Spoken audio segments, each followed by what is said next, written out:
La crítica de cine ha canonizado Mulholland Drive como una de las mejores películas del siglo XXI. Pero, ¿y si esa afirmación fuera equivocada? ¿Y si en realidad Mulholland Drive perteneciera más al siglo XX que al siglo XXI? En este video exploraremos cómo la obra de David Lynch dialoga con la cultura y con algunas de las ideas filosóficas que marcaron el siglo pasado. A pesar de haber sido estrenada en 2001, Mulholland Drive es en realidad un proyecto que comenzó en el año 1998. Concebida inicialmente como un piloto para televisión, el proyecto fue rechazado por los productores. Sin embargo, un par de años después, Lynch consiguió financiamiento para transformar el material inconcluso en una película. Este hecho evidencia el profundo vínculo que Mulholland Drive tiene con el mundo de la televisión. En otras palabras, refleja una fusión o una creciente falta de distinción entre el cine y la televisión, un fenómeno que se intensificó en el siglo XXI con la hegemonía de las series. Estas, en su construcción de personajes, desarrollo de tramas y ambientaciones, recurren frecuentemente a técnicas y recursos propios del lenguaje cinematográfico. Pero ¿en qué sentido decimos que Mulholland Drive es más una película del siglo XX que del siglo XXI? Aquí vale la pena retomar las ideas que estaban en el aire, en el arte, la estética y la cultura a lo largo del último cuarto del siglo pasado. Una de esas ideas es la de Fredric Jameson, quien definió la lógica cultural del capitalismo tardío como una constante referencia a obras pasadas, en forma de pastiche. Una copia, una reiteración y reemergencia de estilos ya canonizados o muertos, según Jameson, traídos al presente pero desposeídos de su sustrato social, político y cultural original. La muerte del estilo y la confirmación de que la cultura se había vuelto una mercancía más en el mercado. Así, el posmodernismo es más que un estilo en sí mismo, sino que se trata de un dispositivo que permite la coexistencia de una gama de características distintas pero subordinadas. Pero, ¿y si Jameson estuviera equivocado en este sentido? ¿Y si el pastiche no solo recreara un pasado muerto, sino que también pudiera dar lugar a una nueva forma de creatividad? Quizás Jameson no anticipó que en una escena de un capitalismo tardío desprovisto de estilo, podría surgir alguien como David Lynch, un cineasta que, recurriendo de manera explícita y obsesiva a la cita cinematográfica, estaba, al mismo tiempo, desarrollando un estilo profundamente personal. Otra de las características que Jameson destaca del posmodernismo es la idea de la falta de distinción entre la alta y la baja cultura. En este sentido podemos retomar la idea que mencionamos al principio del video. El cine y la televisión se encuentran en un mismo plano cultural. No solo que uno no es superior al otro, sino que ambos se retroalimentan. Pensemos por ejemplo en la idea del zapping televisivo. Mulholland Drive puede entenderse según la misma lógica que opera en el zapping, donde fragmentos aparentemente desconectados entre sí generan nuevas conexiones y líneas narrativas. Incluso basta con hablar con distintas personas para que cada una nos cuente su propia versión de Mulholland Drive, algo similar a aquellos libros de Elige tu propia aventura, donde el lector es quien construye la historia.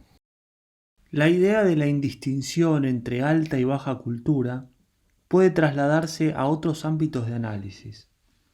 En Mulholland Drive, lo alto, o la montaña donde ocurre el accidente, y lo bajo, la ciudad de Los Ángeles, no solo se confunden físicamente, sino que esta geografía metafórica refleja una fusión más profunda, la de lo real y lo onírico, lo consciente y lo inconsciente. Lynch sugiere que estos límites no son tan claros como parecen, desdibujando jerarquías tanto en los espacios como en las experiencias. Esta mezcla también se refleja en cómo el espectáculo y la vida real crean esta imagen dinámica que los espectadores tienen de Hollywood, mitad fantasía onírica, mitad decepción de aquellos que no logran llegar a la cima. Un ejemplo claro de esto es el caso de Diane, quien a través de su alter ego onírico, Betty, se convierte en la versión exitosa de sí misma, en una suerte de reflejo de sus deseos y sus fracasos. Uno de los grandes hallazgos de Lynch en Mulholland Drive es su uso libre de la cita. La idea de Lynch parece ser la de generar una cadena de significantes que nunca terminan de estabilizarse. Pensemos en dos de las citas más relevantes del film. Una de ellas es la de Sunset Boulevard de Billy Wilder. En este caso, Lynch parece interesado en mostrar esta dualidad del mundo de Hollywood, como un lugar de fantasía pero también de sueños rotos. Así como en Sunset Boulevard, Norma Desmond encarna la tragedia de una estrella olvidada y atrapada en un pasado glorioso que ya no existe, el sueño de Diane refleja una lucha similar contra el fracaso, el rechazo y la construcción de un mundo idealizado que no puede sostenerse en la realidad. La otra cita notoria es la de Vértigo, de Alfred Hitchcock. Al igual que en Vértigo, donde Scotty se obsesiona con transformar a Judy en Madeleine para recrear su ideal romántico, en Mulholland Drive, Betty o Diane proyectan un mundo de fantasía alrededor de Camila y de Rita, intentando reconstruir una relación perdida y escapar de su fracaso emocional.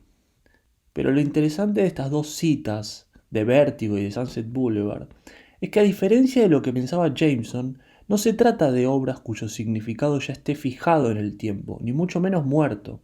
Con esto quiero decir que tanto Vértigo como Sunset Boulevard ya incorporan dentro de su argumento la idea de esa dualidad, la imposibilidad de discernir entre realidad y fantasía. En otros términos, cierta inestabilidad que hace que el sentido no esté nunca del todo cerrado. Así, lo que Lynch parece sugerir al incorporar estas y otras citas es que no hay un origen al que podamos trasladarnos para entender la película. De la misma manera por la cual no podemos distinguir entre vigilia y sueño, la cita de películas de diversos géneros y épocas, que a su vez hacen referencia a otra serie de elementos diversos, disocian la línea temporal y narrativa en múltiples direcciones.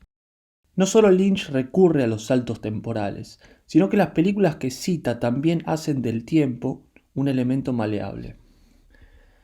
Un caso ejemplar es el género del film noir, donde impera el uso de flashbacks.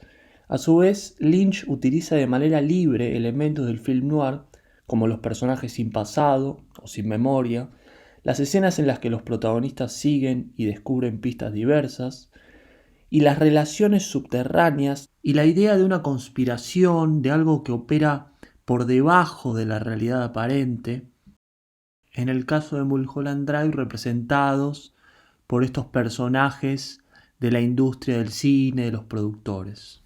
De este modo, Mulholland Drive produce una reflexión sobre el mismo lenguaje del cine, como un fenómeno metalingüístico que no puede definirse por sí mismo y que nos envuelve en una espiral o en una cadena de significantes que a su vez remiten siempre a otros significantes.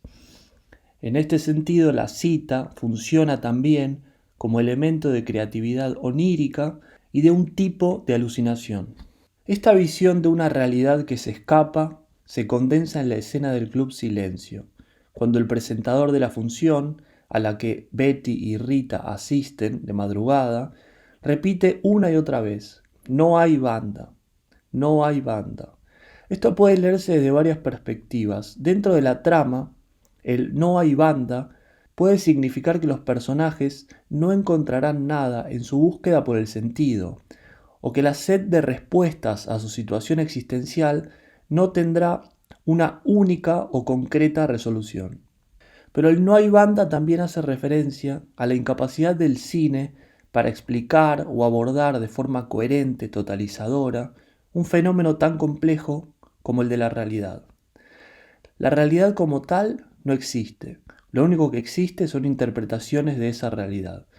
En esta secuencia, en especial con la mujer que canta, mientras los personajes experimentan distintas sensaciones, Lynch parece sugerir que la única respuesta al sinsentido de la vida es abordarla desde la no racionalidad, sea desde la música, desde el canto, desde el arte o desde el cine. Y que en cualquier otro caso, ante la falta de sentido o de explicación lógica de eventos de nuestras vidas, solo nos queda una cosa: el silencio. A su vez, volviendo a la idea del posmodernismo y la cita, el no hay banda se convierte en una reflexión sobre la imposibilidad de recurrir a una cita original que capture el sentido que siempre se escapa. En lugar de eso, lo que encontramos es una combinación de elementos dispares, una ficción creada por el director y recreada una y otra vez por los espectadores. Cada una de estas recreaciones es una interpretación válida de las historias que vemos en pantalla y de las que también imaginamos en nuestra mente. Siguiendo con esta perspectiva, Lynch parece interesado en presentar la realidad como una construcción propia del ámbito del lenguaje, una experiencia mediadora que trasciende la mera distinción entre lo real y lo falso. En sintonía con las teorías en boga en la segunda mitad del siglo XX, en las que el lenguaje es el que construye al sujeto y no a la inversa, en el caso de Mulholland Drive, la película solo puede expresarse como la obra audiovisual que es, y nunca en términos estrictamente racionales, sino más bien como un producto del inconsciente. A su vez, la subjetividad de los personajes y en particular la identidad de la protagonista se encuentra fragmentada, dispersa en todas y cada una de las escenas, repartida en distintos personajes, en distintos escenarios y en distintas fantasías. Todo ese conjunto de escenas, parece decir Lynch, son los que constituyen la identidad fragmentaria de Diane, sus fantasías oníricas, sus juegos eróticos con Rita, la creación de ese alter ego que triunfa en la industria del cine, una cadena infinita de imágenes y sonidos que solo adquieren sentido cuando se ven en forma de sobreimpresión audiovisual, porque ese es el único modo de abordar la realidad, poniendo en juego todos esos elementos en simultáneo, de forma espacial y temporal. Por eso, en Mulholland Drive no importa demasiado seguir una línea temporal, entender las motivaciones de los personajes o incluso definir una trama. Mulholland Drive es una película que encapsula las inquietudes de la última mitad del siglo XX, la fragmentación del sujeto, la cita como herramienta creativa, la fusión entre la alta y la baja cultura a través del pastiche y la relación compleja entre el lenguaje, el inconsciente y la realidad. Profundamente arraigado en estas ideas, Lynch las lleva a su máxima expresión. Así, aunque el film se haya estrenado en el umbral del nuevo milenio, Mulholland Drive es en esencia un epílogo del siglo XX, una obra que condensa y redefine las ideas culturales de esa época mientras apunta de forma inquietante hacia futuros posibles.